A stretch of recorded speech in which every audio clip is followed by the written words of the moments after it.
FTX customers are slated to get some of their money back. Folks are probably aware of this by this point. In fact, they may get a lot of money back. Certainly more than was expected in November of last year when the exchange first collapsed. But an important question remains unanswered in this whole situation, which is that if you held one Bitcoin on the FTX exchange in November of 2022 when everything went sideways, that one Bitcoin is now worth $44,000.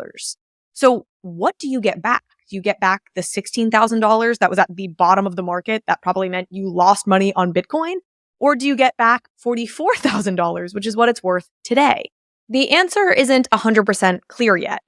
And my fear is that, as with everything it feels, the retail investors, the small guys who I would want to be most prioritized as part of this bankruptcy, are of course going to be prioritized the least.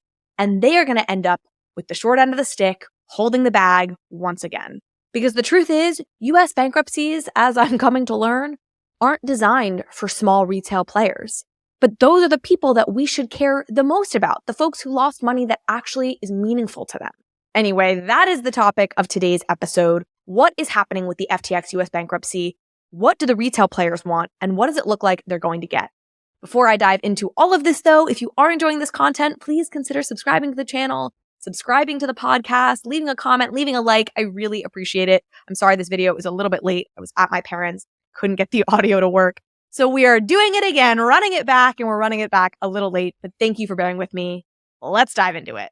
All right, backing up for just a moment, there is a fundamental question that needs to be answered when it comes to any of the many bankruptcies that we have seen when it comes to centralized crypto exchanges. And that is, who actually owns the cryptocurrency that gets deposited onto an exchange? Does the centralized exchange own that cryptocurrency once it's been deposited? Or does the original owner, the depositor, do they retain control of that cryptocurrency on the exchange? This matters a lot when it comes to the question that I posed at the top of this episode around, does this person get $16,000 back or $44,000 back if they deposited one Bitcoin? And that's because if you assume that the exchange owns the crypto, well, then I think there's a little bit more of an anything goes attitude you can have about this whole thing. If the exchange owns the crypto, then they can sell it when they want, they can trade it when they want, they can give you back what they want, in theory, right? At least that makes sense to me. On the other hand, if the individual retains ownership over the Bitcoin, it's a very different story. Suddenly, it doesn't seem like that cryptocurrency should be able to be sold, even if it's in a bankruptcy proceeding, even if it's something like what we see today, where John Ray III and Sullivan and Cromwell are at the helm of FTX. I mean,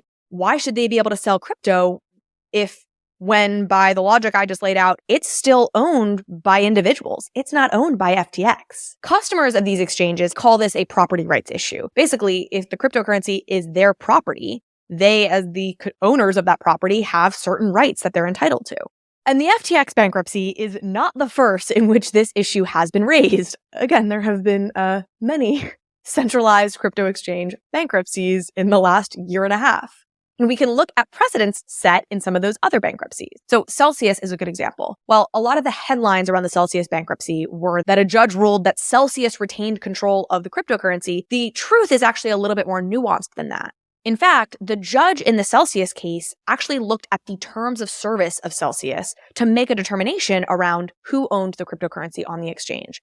And the answer that he came up with, looking at those terms of service, were that, frankly, it depends. Folks who deposited their money as part of the Celsius Earn program, the high-yielding accounts that drew so many people to Celsius and other centralized exchanges, those folks were deemed to have given up control, ownership, etc. of their cryptocurrency when they deposited it. And Celsius was in control of that crypto at that point. They had ownership of it. They could lend it out. They could do whatever they needed to do.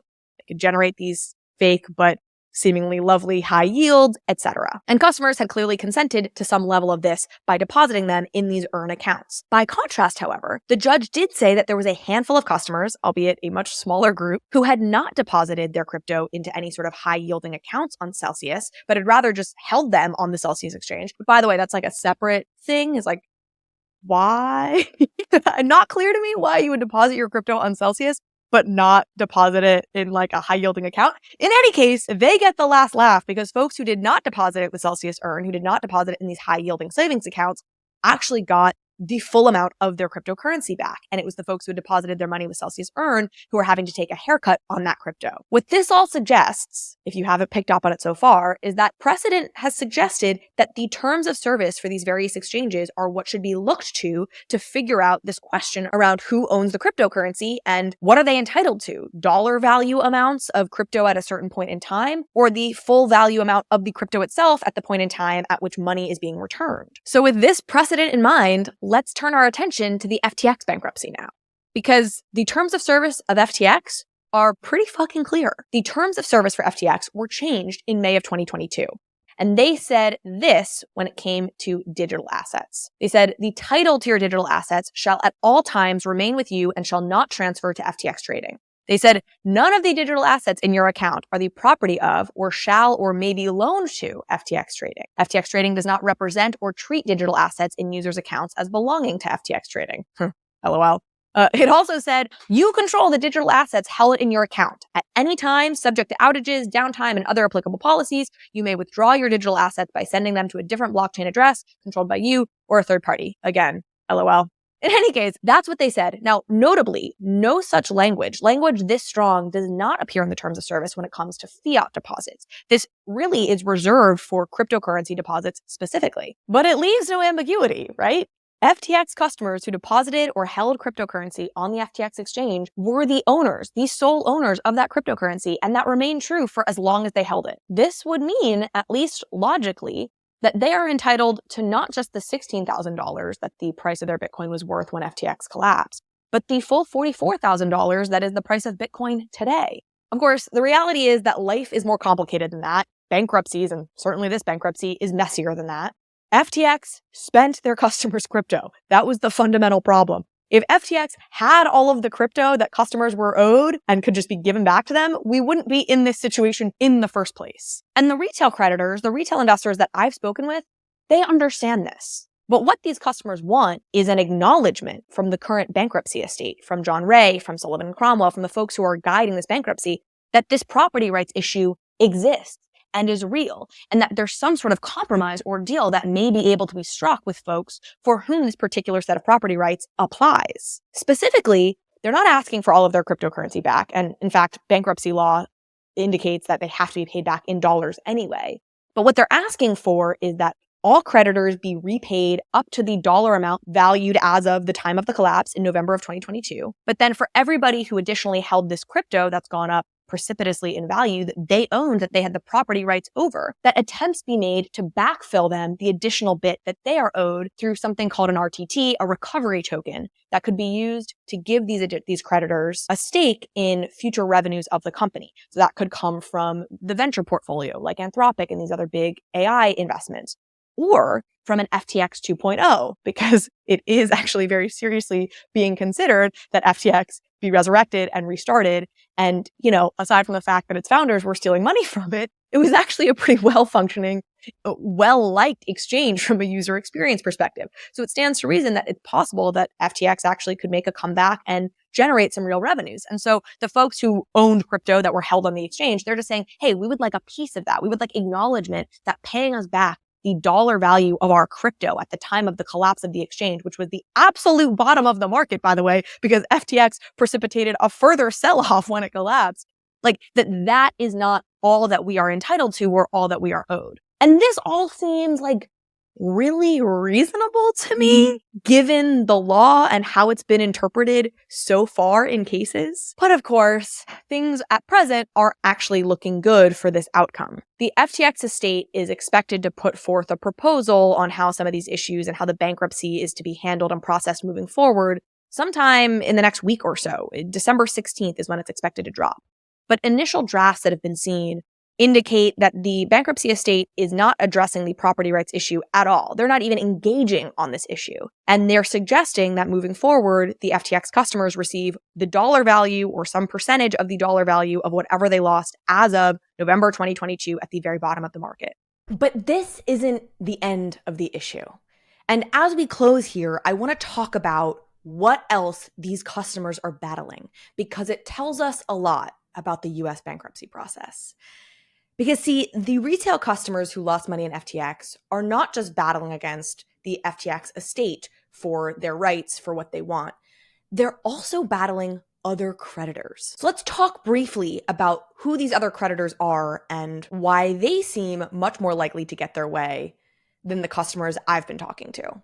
First, there are a number of hedge funds, Attester Capital, Farallon Capital, Silver Point Capital, others who bought up claims for really cheap. They bought up claims on the FTX debt at like 10 cents on the dollar. So back in November of 2022, when folks thought nobody's ever getting their money back from FTX, you had these hedge funds that came in and swooped up claims on the debt at like 10 cents. Well, now those same claims are at like 70 cents. The expectation is that folks are going to get 65, 70, maybe 80%, even more of their money back. So anybody who bought those claims is very happy, and they don't care if they get the dollar value in crypto back, really. I mean, their return is going to be great, even if they're just given dollars back. They just want their 600% return. Then there's another group of creditors. And this is a smaller group, but folks primarily who held larger sums of money on the exchange. And initially, it looked like this group, this ad hoc committee, as they're called, who has lawyers now who are fighting the FTX bankruptcy estate, they initially looked like they were going to be fighting for the same property rights issues that the retail customers really care about, the folks that I've been talking about. But as time has gone on, what's become clear is that this ad hoc committee is really using the property rights issue as leverage to get the estate to yield on other issues, specifically a set of special interest issues around clawbacks and what the time frame in which clawbacks can happen and the percentage at which they can be clawed back, whatever. It's not even worth getting into the details on that. The point is, there is a narrower group of people that this particular set of issues affects, and that's what this group is really fighting for. But because apparently there was a group of creditors who had a lot of money on the exchange and who continue to be rich people who have a lot of money, they've been able to afford the startup costs to hire lawyers to fight for this narrow set of issues that the broader retail community really doesn't care about because it doesn't affect them.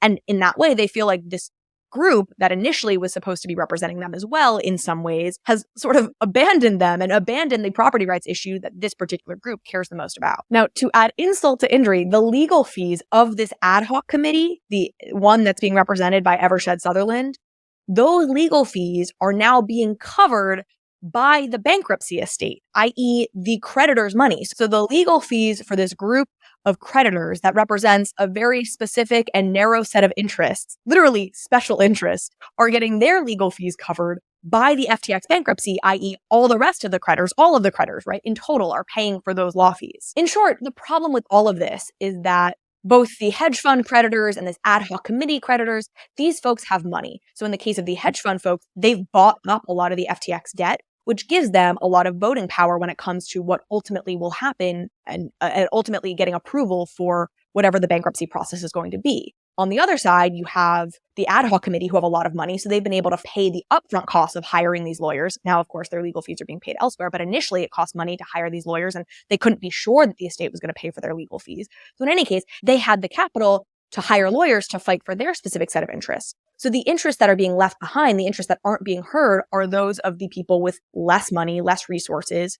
And the concern is that they're going to have the least amount of say in this whole process, despite the fact that I think many of us would agree those are the people we'd most want taken care of. Those are the folks who were hurt the most. Those are the people who lost things like life savings, things that actually mattered, the stuff that's really gut-wrenching to lose. I spoke with an FTX creditor, Pat Wabbit, about these issues. The issue with the US bankruptcy process, as I've come to realize, is that it really isn't designed for retail people like me. And so we can't afford access to that type of justice. And this is the issue. US bankruptcy process is meant and designed for big players, which obviously you can see where there might be problems with that. Now, this doesn't mean that these smaller retail players can't and won't continue to fight, because they will. And there are folks that have mobilized, especially on Telegram, they're in group chats. And it does seem like this is a fight that they really want to push. They want to lawyer up. It's possible they get their own legal fees covered by the bankruptcy estate. But this is sort of the catch-22 in all of this, is even if they get their legal fees paid for,